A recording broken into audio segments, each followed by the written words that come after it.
Now that the walls were painted, I thought it made sense to shift focus onto the floors and get them refinished before I installed baseboards and door jambs.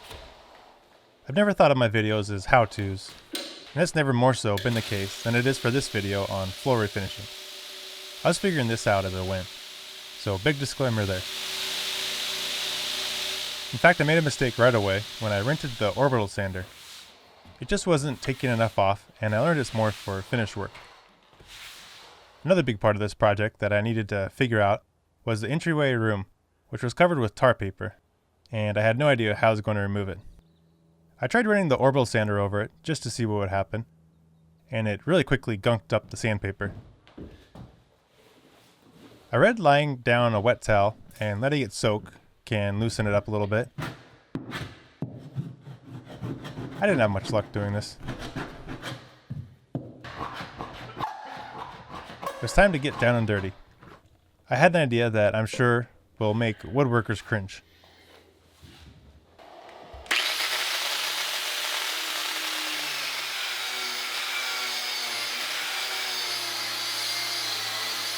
This actually kind of worked, and it didn't cut into the wood too much once I made it through the tar paper. But it was really slow and made a huge mess, covering the walls in sticky shavings. Next, scrapping that idea, I tried a scraper on the multi-tool. No luck there. Didn't help adding heat to the equation either. Just about to give up when I finally found something that did work, a wallpaper steamer.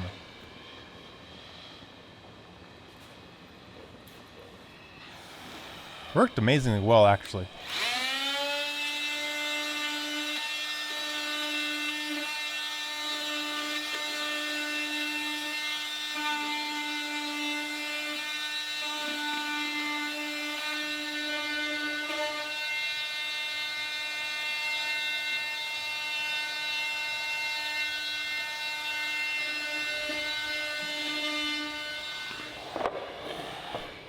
After a while, I felt like I'd settled on the best technique with it. I would leave it to steam in one spot for 60 seconds, and then move it to the adjacent spot to steam while I scraped it.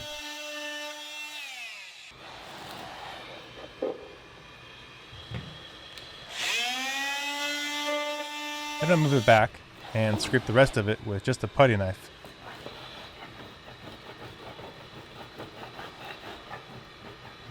After a third and final steam, I cleaned it up with the wood scraper to remove the last of the adhesive.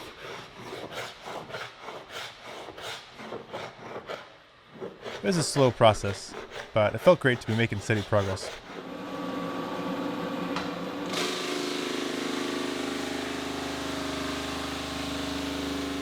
I headed back to the rental shop in town, and this time grabbed the right tool for the job, a drub sander. I spent an entire Sunday running this beast, which just about did my back in. It took me a while to get the hang of it. You need to keep steady movement while it's down, or it'll dig in and leave a gouge pretty quickly.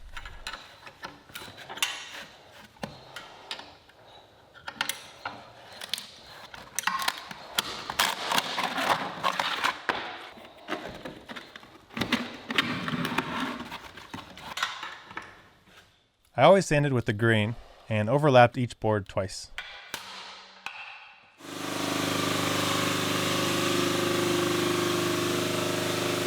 I love seeing the clean wood come through in the tar paper area. That was really satisfying, after how much work I'd put into scraping it all off.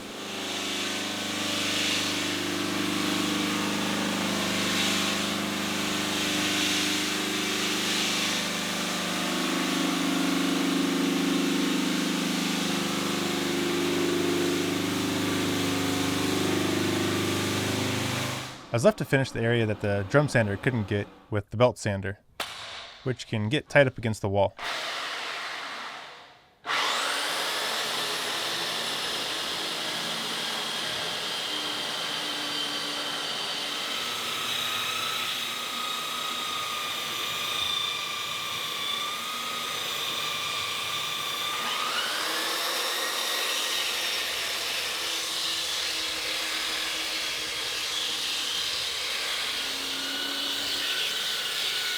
I went across the grain at the ends.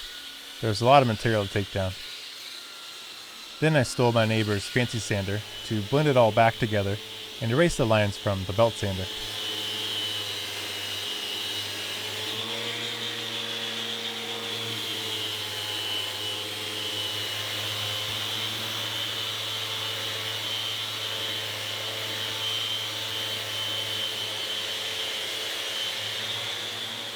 The entire bathroom area I had to do by hand, since the drum sander didn't fit in there.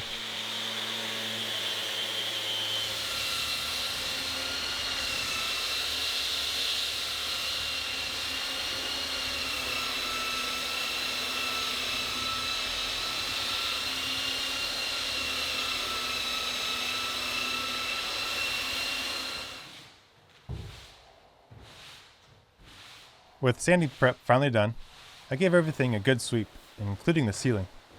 I didn't want any dust falling down on the wet floor finish. I sanded down to a little bit of bug damage, so I thought I would try the old sawdust and glue wood filler trick.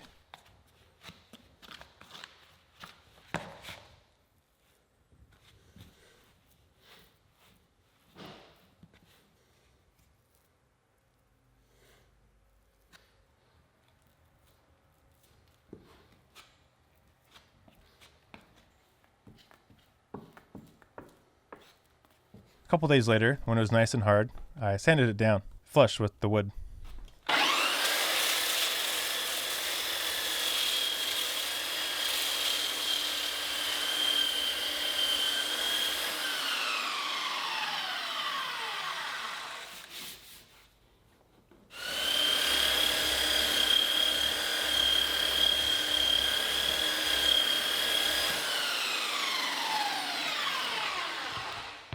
Kelly and I went back and forth a million times on whether to stain the wood. I decided I'd better do some test plots under where the cabinet will go. I would hate to do an injustice to the really nice straight grain fir wood, which I think is pretty rare nowadays, and stain it a fake looking color. But at the same time, the wood had a lot of water stains and miscolorings, and maybe a uniform stain across it would hide some of it.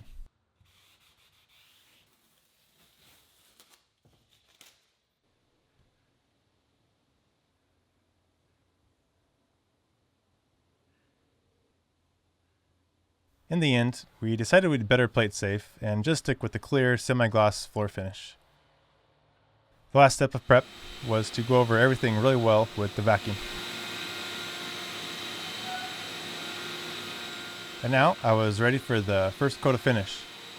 But before I get to that, I want to tell you about the sponsor of this video, NordVPN.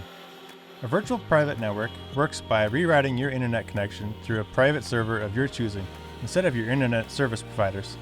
NordVPN is the best VPN if you're looking for peace of mind when you use public Wi-Fi, access personal and work accounts on the road, or want to keep your browsing history to yourself. With NordVPN, you can enjoy fast and stable connection anywhere, as you can choose from over 5,500 NordVPN server locations in 59 different countries. When Kelly and I travel back to Ireland for the holidays, we use NordVPN to reroute our internet access back through America, which lets us access our same Netflix and ESPN feed. Since NordVPN is sponsoring this video, you can get 68% off NordVPN, which comes to only $3.71 a month, and you get an additional month for free. Visit nordvpn.org/rainfall or use the coupon code RAINFALL to take advantage of this great offer and start protecting your internet connection and data today. I hope you'll check them out, and I'd like to thank NordVPN for their support.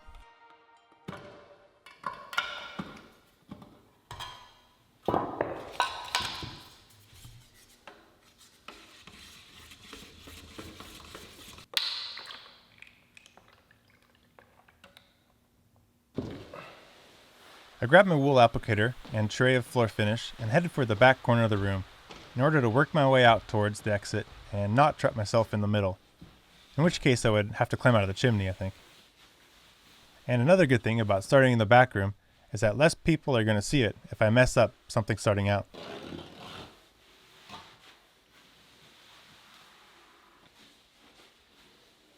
I thought I was going to have to go around the edges with the small brush, but I could actually get right up tight against the wall with just the wool applicator.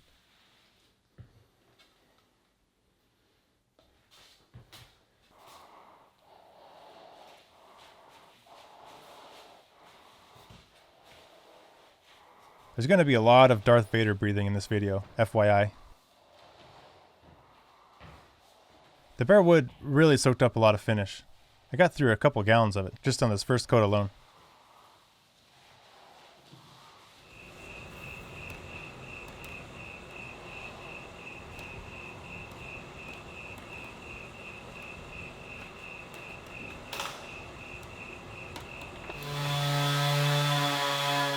The next evening after work, I started sanding down the first coat with fine grit sandpaper.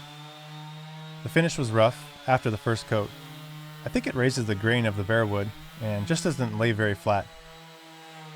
It sanded down really easily though, and I hope that now that the wood is sealed, the second coat will come out much smoother.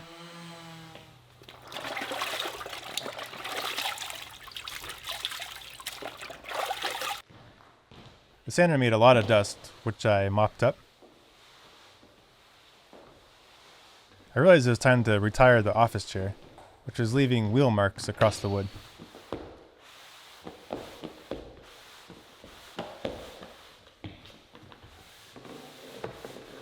They cleaned up, with some work luckily.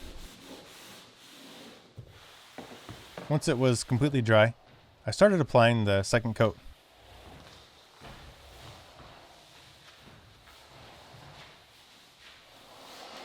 I was a little more methodical this time. I did 4 boards at a time, and once they were fully covered, I did one steady pass with the applicator the whole length of the room. After inspecting my first coat, I could tell where I stopped and picked up the applicator, which I wanted to try to avoid this time.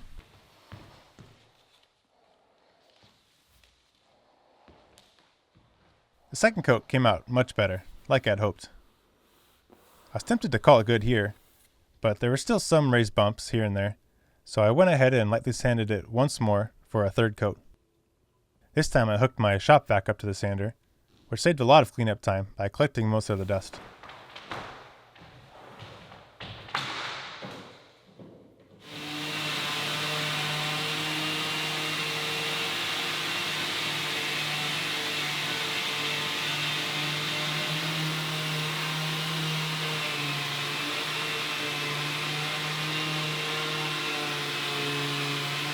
It was a real light sanding. It didn't take much.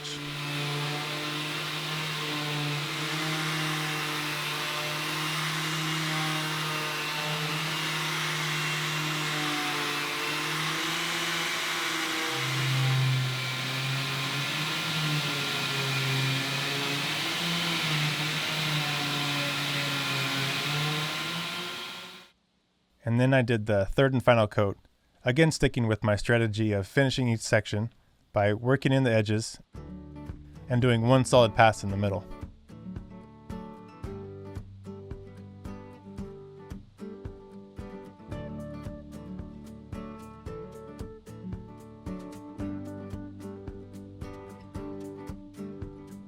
I'm really happy with how the floors turned out.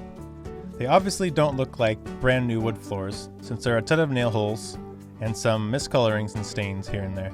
But that's our style around here. We'd much rather use materials with some character and history, if at all possible. And this is going to be an art studio and workspace, after all. So I'm not going to be that precious about the floors, as I'm sure there'll be many more scratches and more stains to come. But for now, Kelly and I couldn't be happier giving our refinished fir floors the sock test.